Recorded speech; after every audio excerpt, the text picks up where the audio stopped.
Hello, and welcome to Basic Folk, where we have honest conversations with folk musicians on the Bluegrass Situation Podcast Network. It's Cindy Howes. I am the host. Thanks for being here today.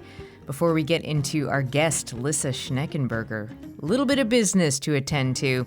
If you have not signed up for our monthly newsletter, I encourage you to do so at our website, basicfolk.com. That's also where you can listen to all of our past episodes, or of course, wherever you got this podcast. You can follow us on social media at Basic Folk Pod. We are a listener-supported podcast. If you're listening in real time, we are in our fall fundraiser and would appreciate a contribution. You can become a monthly contributor and help us reach our goal at basicfolk.com/donate. If that is not in the cards for you right now, totally fine. So glad you're here to check out the show. Okay. Known as one of the foremost fiddlers of her generation, Lissa Schneckenburger's latest release is a huge left turn for the Vermont resident. Thunder in My Arms is unique because Lissa is not only singing her own compositions, but the subject matter is hugely personal. The album chronicles her experiences adopting her son. Through the fostering and adoption process, she came across resources, workshops, and books, but no music that specifically was about this experience. Since she processes hard things through music, she decided to step up and create this album for her family and for those in the adoption and fostering communities. Lissa thrives and lives in community through music, so creating and reaching out to this new community came as second nature. Born and raised in rural Maine, Lissa grew up around music and started on the fiddle at 5 years old. She competed in fiddle competitions, went to Maine Fiddle Camp and the much-revered Valley of the Moon Camp in Northern California. Arriving in Boston for school at the New England Conservatory of Music, she found herself among a familiar group of musicians that she'd grown up with at those camps. She teamed up with Laura Cortese, Hanukkah Castle, and Flynn Cohen to form the seminal Boston fiddle group Halele, which inspired so many young players and ignited a fiddle renaissance in town. Since then, she has released solo albums and has been part of groups like Low Lily. She now lives in Brattleboro, Vermont, with her son and her husband, the in-demand upright bassist Corey DeMario of Crooked Still. Lissa has a new fiddle album on the way in 2023. You can actually pre-order right from the lady herself on her website, or you can check our website. Enjoy Lissa. We're going to check out a song from her album Thunder in My Arms, and then we'll get to our conversation with Lissa Schneckenburger on Basic Folk. Here's On My Own.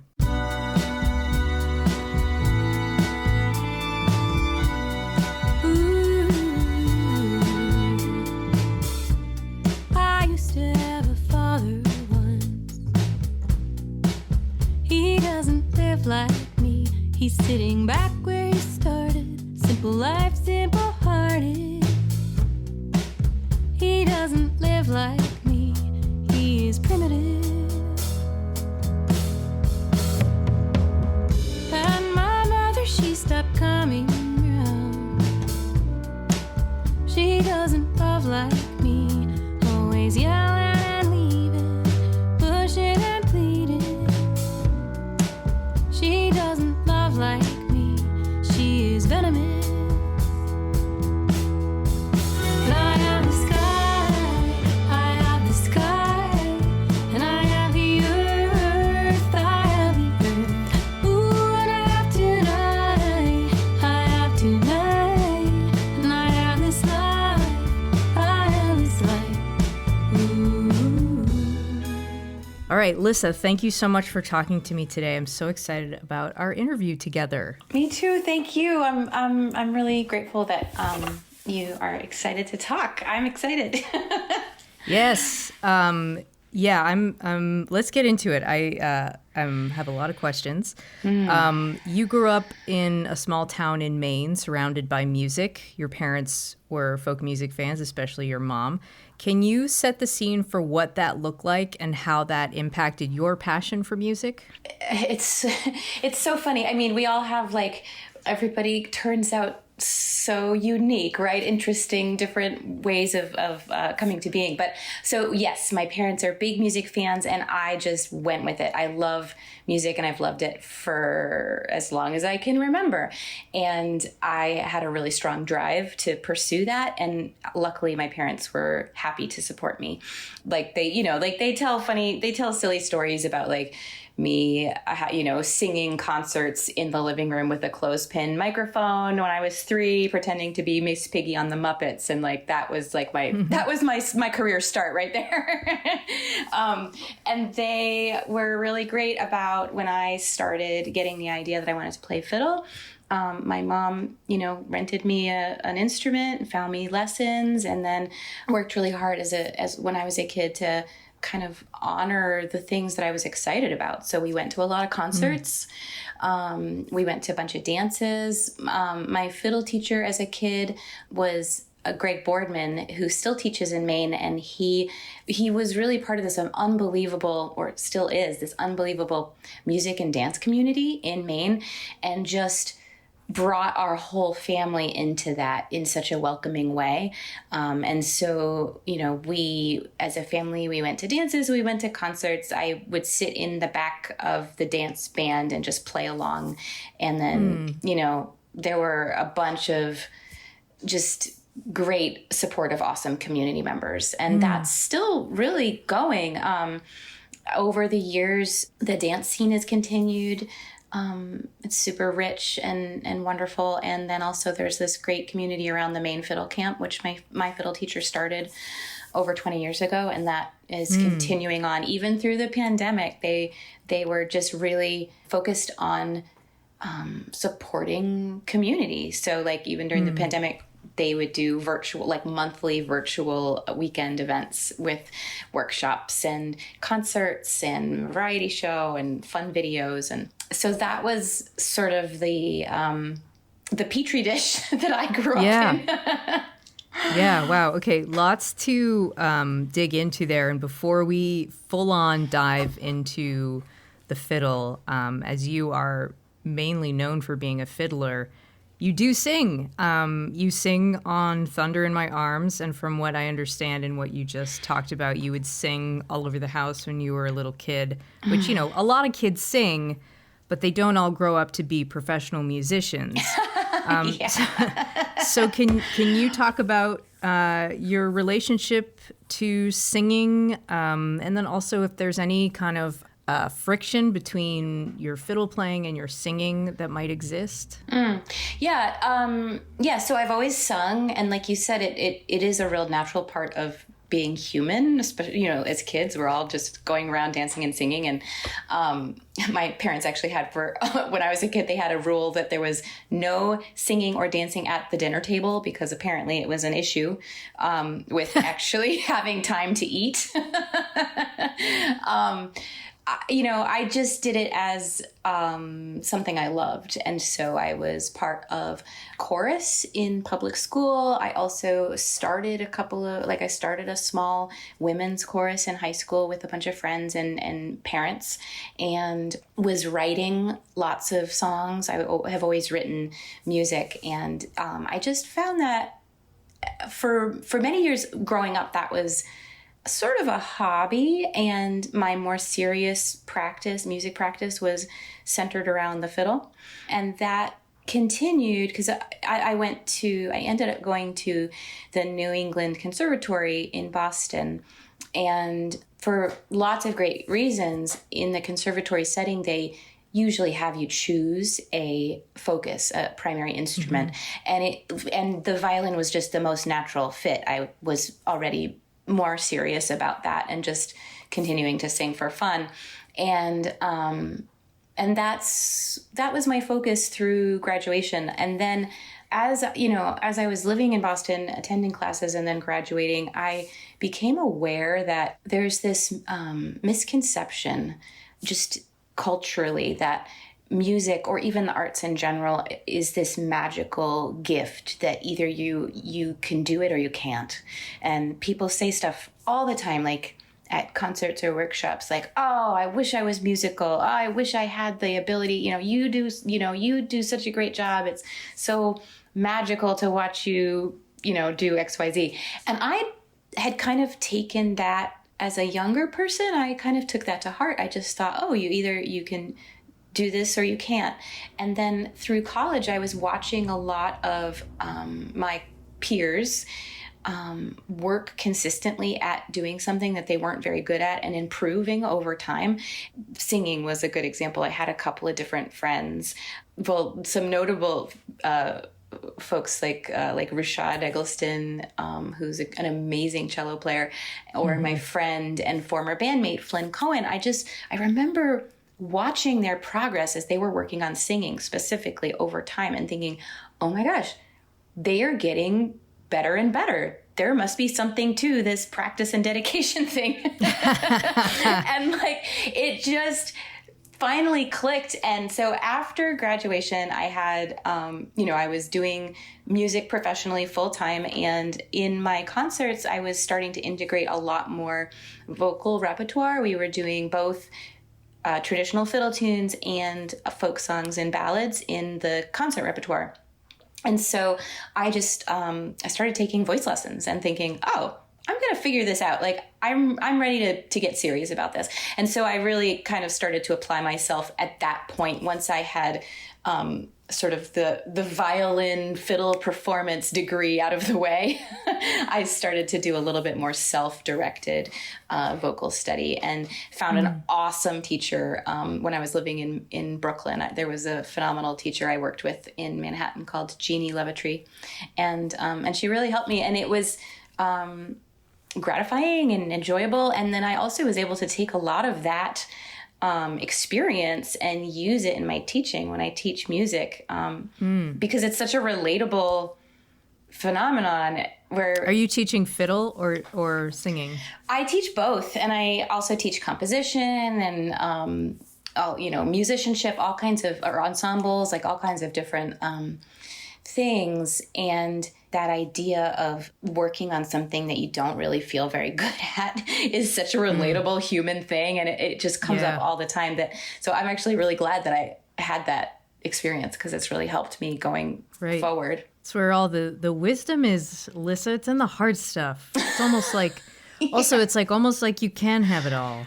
You just need to work you just need to work hard enough. That's a joke. Yeah. Be careful. Yep. Okay, so you are 6 years old. You started playing violin. You also started playing in musical competitions around that age.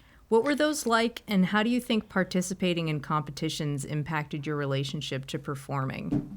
Yeah. Oh, that's a great question. So I should specify, I did fiddle contests a lot in the state of Maine, and I'm trying to think, maybe we did a couple in New Hampshire, but that's a really specific cultural experience, and it's a little bit different from a generic competition in another genre. It's really different from a classical concerto competition, for example, and even different and far less pressure. It's much more community oriented and less competitive than in, say, a Texas fiddle competition or a bluegrass contest. And so the contests for my family were really an extension of the concerts and the fiddle lessons and the dances that we were already going to. And a lot of times you'd show up at these events, they'd be annual. There'd be a different fiddle contest at each town agricultural fair or festival throughout the summer and the fall. And you'd show up at the same places, every year or, every weekend, and you would get to know all the people that were also going around to the different contests. And we made so many great friends through that experience. I met one of my first bandmates, Ed Howe, and his family, and we became really good family friends with them. And we just kept seeing each other at contests and then jamming backstage and trading tunes with, learning tunes from each other.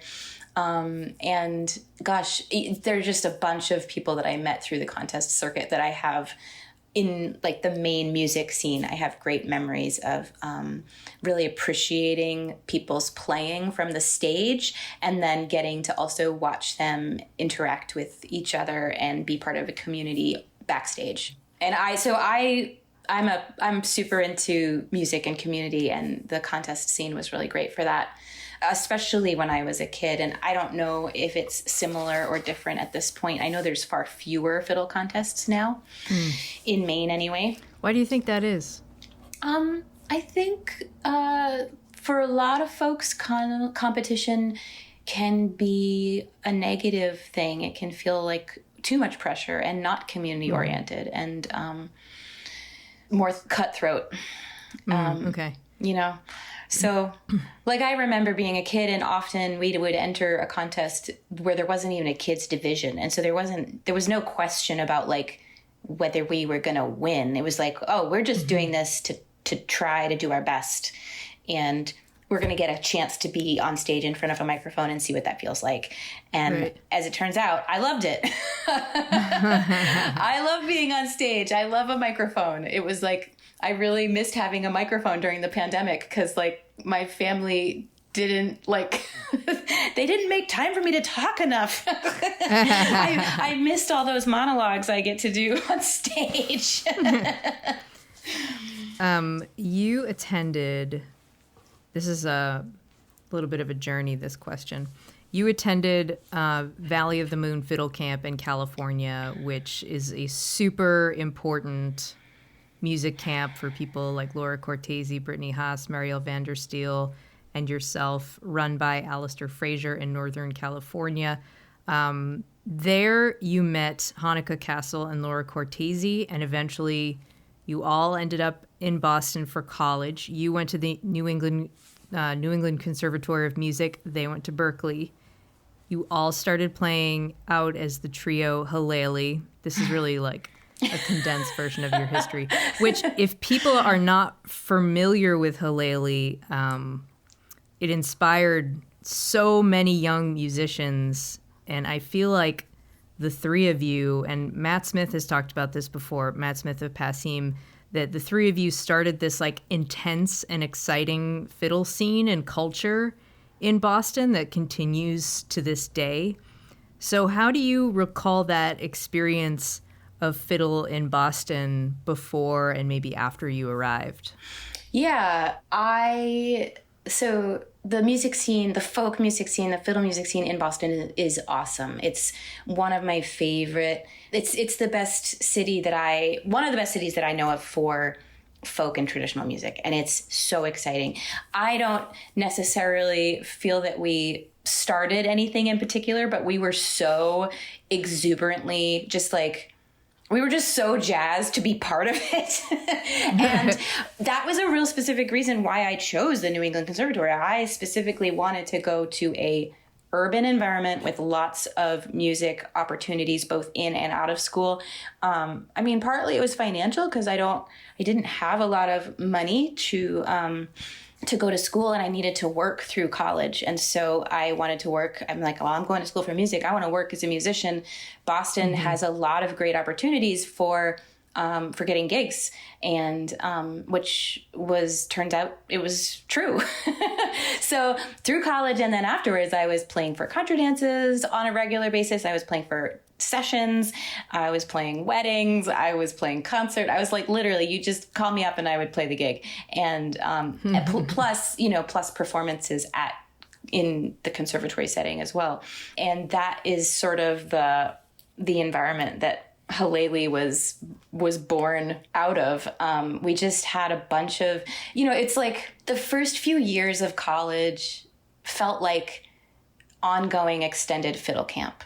We'd all of us had this experience, and more than just like Hanukkah and Laura, there were a bunch of folks in Boston at the same time who had all previously met at different festivals and camps. Like April Virch was there, Casey Dreesen was there, Rashad Eggleston was there. There were just Carrie Rodriguez was there, and we all had met in these different combinations in different places throughout high school. And we were just so excited, first of all, to be out of high school, to be living on our own in a city with our fiddles and our friends. It just felt amazing. It was so great. And it really motivated and inspired me musically. And I think that was shared around the group. Like, we just would have a great time going to see concerts together or going to jam sessions, eventually collaborating and playing music together in like performance settings. So it was a great scene. And I am really excited to hear that that is continuing, and that there's like a whole, you know, several new crops of young people in Boston that are just invigorating the scene. And I just, I love that. It's how new music is born. For sure. Yeah. And that time in the late 90s, early 2000s was such like an explosive time in general for musicians in Boston. It was, you know, it's like making my heart flutter to think about it. Yeah. Yeah. Well, and it was built around friendships and camaraderie and supporting each other, which was really valuable and important to me.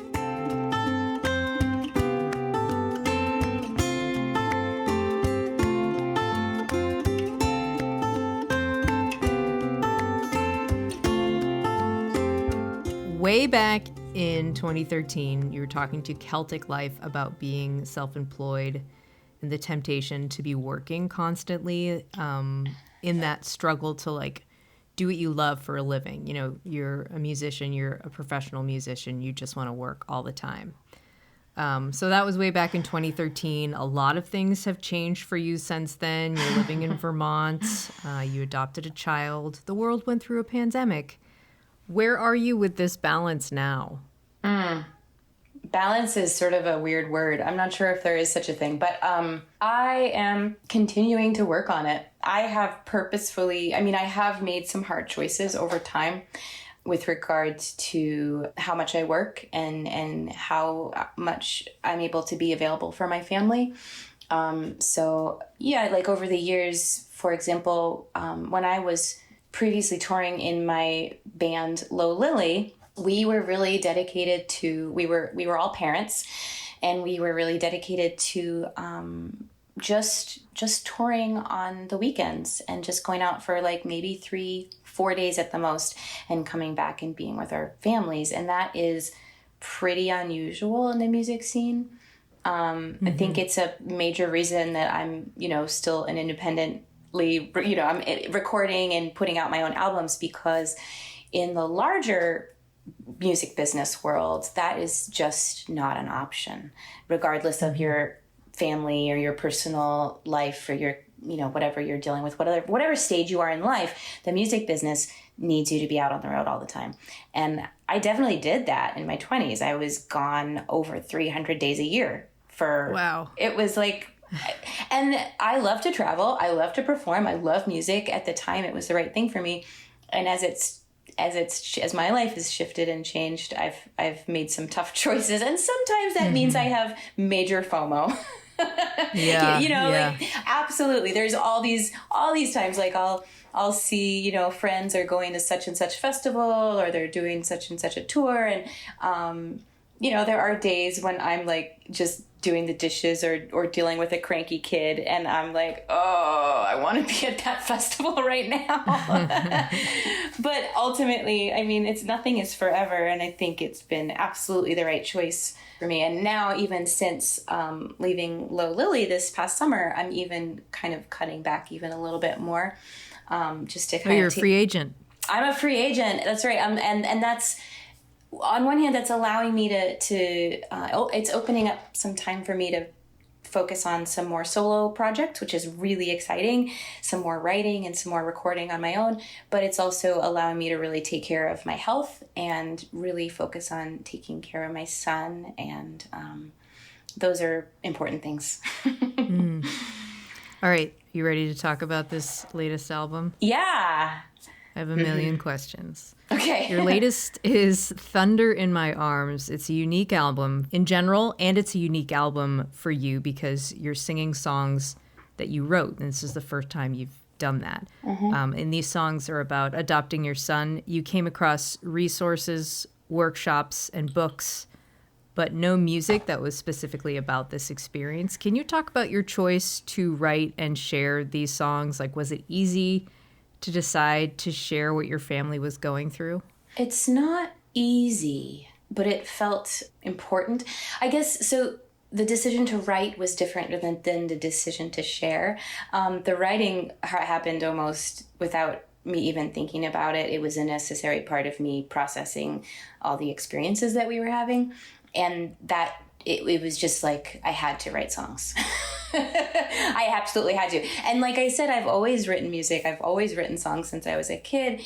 But I had a few, there was like the experience both of in my own family, adopting my son, and also learning about developmental trauma and learning how to be a better parent. There was that experience. Plus, I also did a lot of advocacy for several years where I was working with the Vermont Foster and Adoptive Families Association, and we were trying to advocate for better protections and better support at the state level for foster and adoptive families. And that experience was it allowed me to meet tons and tons of different families and also administrators and different people, social workers, people that were every different part of the foster adoptive puzzle. And so after meeting lots of different families, I just had stories swimming around my head, all these different experiences and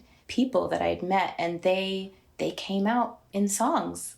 And once I realized, I wrote a bunch of songs, and then halfway through the writing process, it took me, several years to write. I wrote, over 25 songs, and then ended up kind of eventually culling them down to like my favorite, really the best solid 10 for the actual album. But as I was going through this process and writing, after a while, I was like, oh, this seems like it's a thing. I'm going to get really serious about it. I'm going to start working on crafting, really well-written songs. And at that point, I started enlisting some help. And I did a bunch of co-writing with a group of therapists in my town here. And they're a group, it's a team of therapists that I go to see with my son. They're called the Children and Parents Project in Brattleboro, Vermont. And they were super generous with their time, and they were amazing collaborators. They gave me so many ideas. I would go in and say, okay, what do you say every day to everyone? What do you say over and over again to every parent? Or what do you wish people knew about XYZ? And they gave me sort of song ideas. And then I could bring a song in or bring a group of songs in and say, does this feel real? Does this feel accurate? Like, what do you think this song is about? How does this make sense to you? That kind of helped me really focus in and just craft a better album that felt both more authentic to me, but also more authentic to the overall cultural experience of foster care and adoption. Were there moments when you were surprised by CAP? Is it CAPP or just CAP? They say CAP, but yeah. Okay. Which is the Children and Parents Project. Were there moments when you were surprised by their feedback, or like moments where you completely disagreed with them? How open to this like experience did you find yourself? I mean, not in a big way, no. I felt fairly open. So there were things that were a little bit surprising. Like there's a song on the album. It's the last track. It's called "When My Baby Cries," and that was from a conversation I had with my son's therapist, where I said, what do you say to everybody over and over again? What do you want everybody to know? And he said, well, that situation, sometimes you're out in public and you hear a kid crying, like in the grocery store, at the laundromat or something, and the kid continues to cry and cry and cry, and you just want to go to the parent and say, pick your kid up. Pick them up. They need you right now. And that's where that song idea came from. When My Baby Cries, the first lyrics of the song are, "When my baby cries, I want to hold him." And that was a surprise to me because it seemed so basic. It was seemed obvious to me. It seemed like second nature, or like something so obvious you don't really need to talk about it. Like how, like, did you tie your shoes today? Obviously I tied my shoes today. Did you pick your baby up when he cried? Obviously I picked my baby up when he cried. But that was surprising to me, like that might not be obvious, or that it would need to be stated. And thank goodness that was a conversation we had, because as it turns out, that was something my son needed to hear, which totally floored me. I was stuck on writing subsequent verses, and we were riding in the car, and I was talking to my son about this song, and he turns out he really connected with it.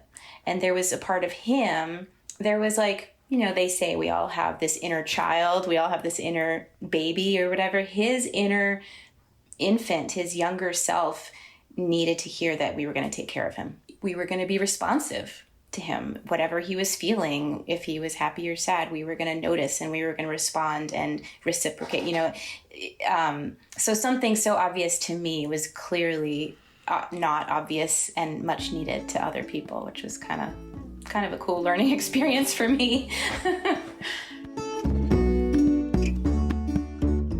It sounds like you have always known that you wanted to adopt, and there are people in your family who have adopted. Can you speak more about the decision to adopt? Like, what specifically about it was appealing to you? Do you feel like you were prepared for the reality of what came? No. I mean, I don't know. I don't think I've ever met a parent that will say that they were completely prepared, no matter how they become a parent. I was most definitely not prepared, and here we are as a species. We do keep doing it. Yeah, I really did always know that I wanted to adopt, and I think there's a lot of different factors. For me personally, I just don't have that biological clock that other people that other people talk about or assume everyone has. I just had, not only did I have no desire to actually conceive or be pregnant, I had a very strong, clear desire to never be pregnant. I just felt like the whole idea of it was just bad. It felt terrible to me every time I imagine it. And it's so parasitic. And like parenting is like, that's a natural aspect of it. But I've had like a lifelong health condition called endometriosis, and it is extremely painful and disruptive, and has been disruptive in different ways over my life as I've gotten older. And I think that maybe had something to do with it. Like, I've spent so much time in pain that the idea of going into labor was silly. Like, why would I do that to myself on purpose? And I know that it's different for everybody, and that can be a really beautiful, amazing, magical thing for so many people. But for me, it was just not something I was willing to do. And then I'm also an environmental activist, and I'm concerned about overpopulation. And I'm also aware that there are a lot of families and kids that need support in our communities. And that is all of those things are reasons that I decided to adopt, and specifically to adopt through foster care. You said, when I first became a foster parent, I felt like I was in a war zone. My child was explosive, aggressive, and rightfully furious about what had happened to him without an appropriate way to communicate. I read a little bit more about that his sense of shame was easily triggered with praise, critique, or even like a shift in vocal tone. But what was really cool is that you could sing to him and he responded to that. What was different about singing? Why did that work? I don't know. I mean, part of it is that my son is a naturally gifted musician, just coincidentally, who knows if he'll ever do anything with that, but before we met him, he was already using music as a self-soothing technique, and he showed up knowing many songs and being very excited. Like, he was almost 3 when we met him, and he had all these songs. He had a whole repertoire that he would want to sing with us. And some of them were like, he knew Twinkle, Twinkle, Little Star. He knew the ABCs, and that he would also sing. He loved to sing like that hit song from the 90s, I'm Too Sexy. And he knew a couple Right Said Fred. Yes. He knew a couple of Lady Gaga songs, and he knew some things from the radio. And so, singing was really just a natural way to communicate for all of us, because I'm also I also relate to people best through music. And it was also just desperation. Like, there are times when you're dealing with like an ongoing, feels like never ending meltdown, temper tantrum situation, and you just need to move on so you can go to sleep for the night. And like any desperate person, you start grasping at straws, trying different ideas. And I don't even remember how we figured it out. Like, we at some point we were just like, brush your teeth, brush your teeth, or whatever. Like, you just make something up in the moment of whatever has to happen, and it helps. It has helped for us in particular. It's so cool. Yeah. You've spoken about how important community is when it comes to being a musician, that music creates community. How did your experience in being part of a community help you navigate initial challenges in being a foster parent?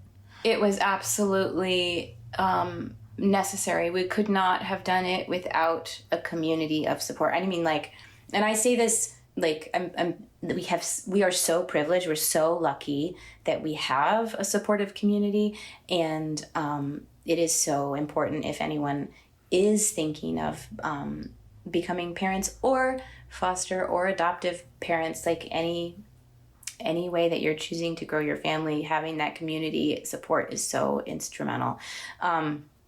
So we met folks initially through our foster parent training, and then we reached out to we're part of an adoption support group in our area. We also have incredibly supportive family members. All of our parents are really involved, and that was a necessity because, especially when our son was little, I was touring more, and we just needed folks. We needed help.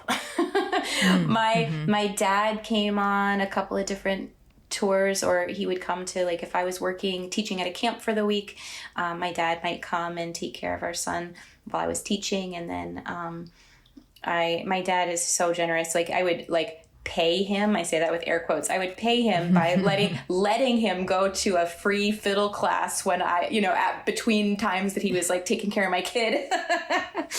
And and my mother-in-law was super helpful. She came on several tours with us, and so that support was absolutely necessary. And the thing is that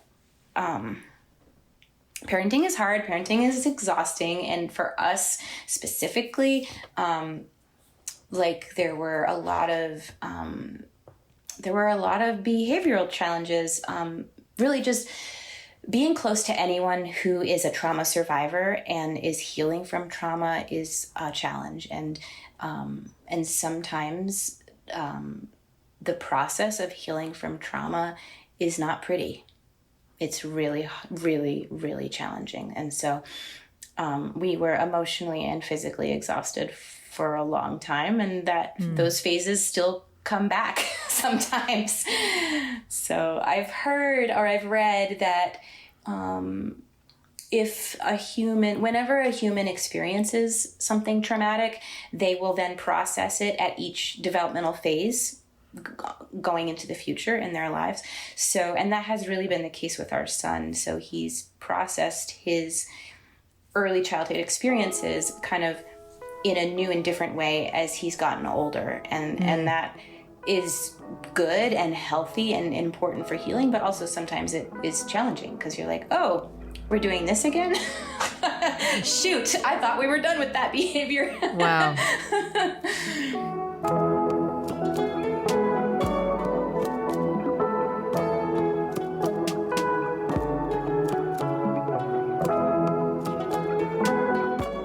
A couple of questions about some of these songs. The song Since the Day We Met addressed hardships that you felt, so kind of like you're venting in the song. You did a track-by-track video, and I stole these ideas for questions from that video. But the main idea of Since the Day We Met is that you love your kid no matter what they do. You said you actually like couldn't sing this song for a long time without crying because it was like so personal. Mm-hmm. How did attempting to sing this song and, keep going and trying to sing this song help you get in touch with that deep feeling that you had in being your son's mom? Gosh, I mean, there are times when you have a feeling or an inner knowing, a knowledge in your body, and then when you start to express it, it makes it more real. It makes it real both to yourself or to the people you're expressing it to. And I think that was the case for this song. I already felt, I felt all these things that I was writing about. That's why I was writing them. But then bringing the song to life and singing it out loud for the first time and hearing my voice actually say those things, it hit home in a new, heavier way, or in a different way. I mean, it's like the difference between like thinking about how much you love someone and then literally calling them on the phone and saying it out loud, Yeah. Yes. It has a weight. And so that weight, I felt that really heavily. And then eventually, being a performer, I had to figure out how to sing the song without falling apart. It just took some practice. Yeah. Wow.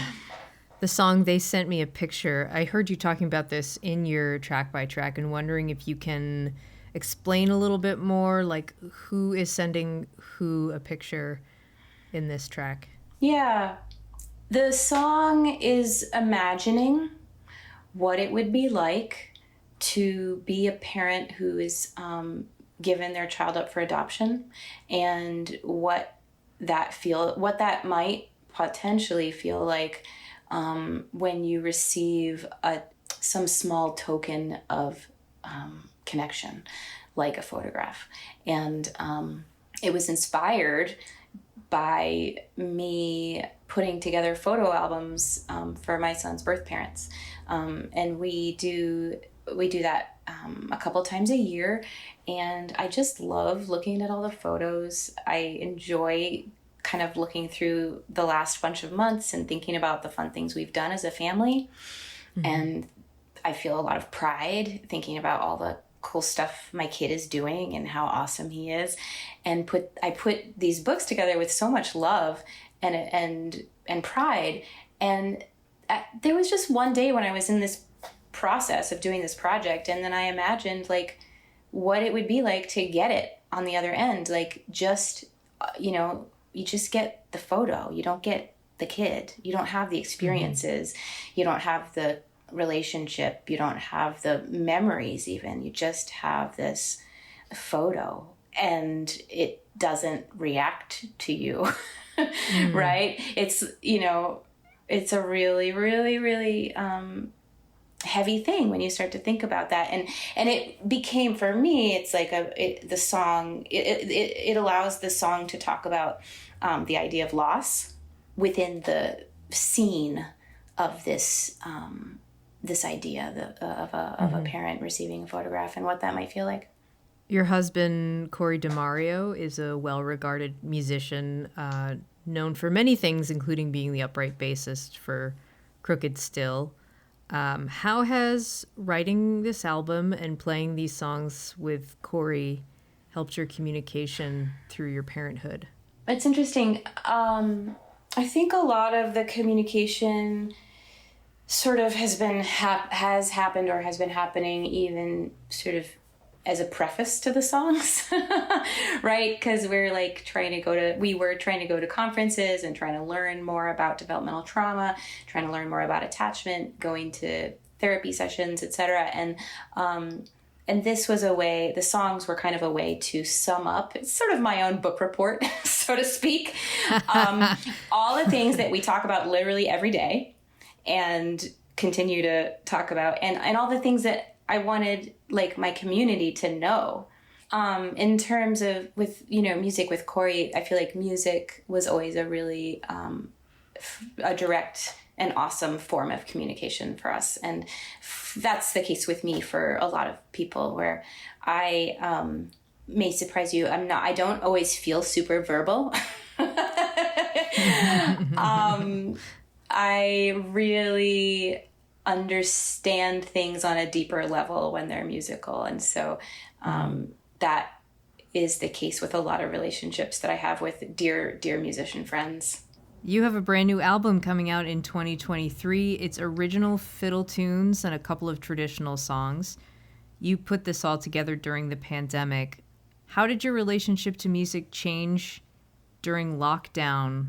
What is different about these songs? Yeah, well, I realized once again, I don't know, I guess I seem to keep needing to learn this lesson over and over again, but I realized once again how important and crucial music is in my life and how much I need it. Like I cannot live without it. That sounds so dramatic, but it's really true. I cannot imagine or have life without music. And so, we were all having this really isolated experience together at the same time without really being able to be together. And it was really challenging at home with my son with virtual schooling. Virtual school is not for everyone. It is really not a good way to learn, especially for someone who might have learning challenges or attention challenges. So we were really struggling, I'd say. And also we're all, myself included, but my whole family, we're pretty social people. So like that was a huge blow that we couldn't be socializing in the way that we were used to. And, we couldn't go to our support group. We couldn't go to therapy. We couldn't go to all these different things. And so music was all I had left for a bunch of months. It was like, okay, thank goodness we're so lucky. We have a place to live, and I have my fiddle, and wow, that's what I'm going to dig into.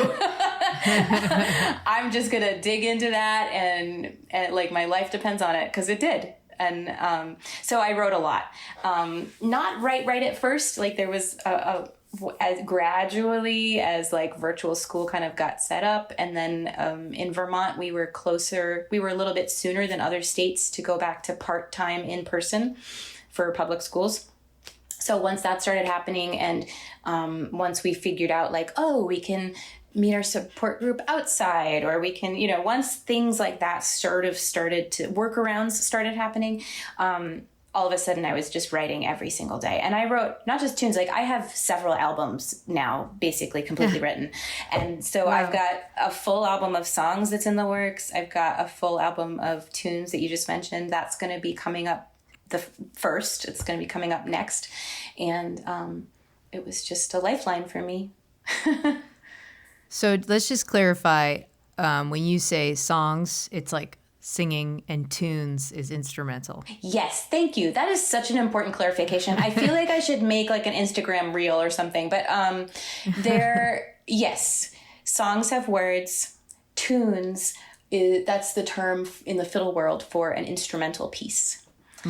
And yes, and I don't really, and because I'm part of the fiddle culture, fiddle world, that's my background, I have never written very long extended compositions. I write really tunes. They're like little ditties, little melodies with two parts, and they repeat a bunch of times, and they're very satisfying to play over and over again. Yeah, like candy.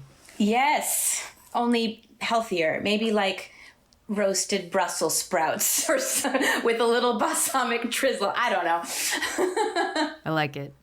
Your band is all women on this new album. Yeah. Katie McNally, Rachel O'Coin, Molly Obomsawin, Karen Tweed, and Natalie Haas.